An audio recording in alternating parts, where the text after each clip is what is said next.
नमस्कार दोस्तों, स्वागत करती हूँ आपका। किसी गांव में एक सेठ रहता था। उसके बंगले के पास एक जूते सिलने वाले गरीब मोची की छोटी सी दुकान थी। उस मोची की एक खास आदत थी कि जब भी जूते सिलता भगवान के भजन भी गुनगुनाता रहता। पर सेठ ने कभी उसके भजनों की तरफ ध्यान नहीं दिया। एक दिन सेठ व्यापार के सिलसिले में विदेश गया और घर लौटने पर उसकी तबीयत खराब हो गई। पैसे की कोई कमी नहीं थी। 100 डॉक्टर वैद्यों को बुलाया गया, लेकिन कोई भी सेठ की बीमारी का इलाज नहीं कर पाया। एक दिन वह अपने घर पर बिस्तर पर लेटा हुआ था कि अचानक उसके कानों में मोची के भजन गाने की आवाज़ गई।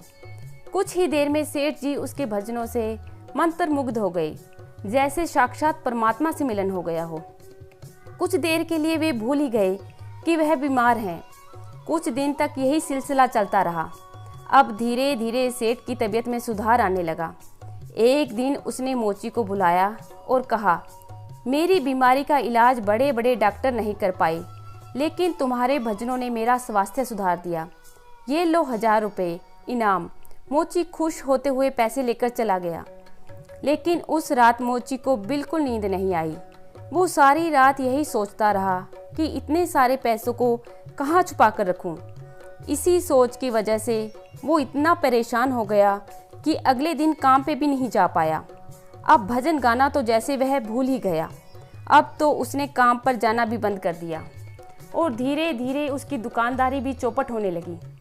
उधर सेठ की बीमारी फिर से बढ़ती जा रही थी।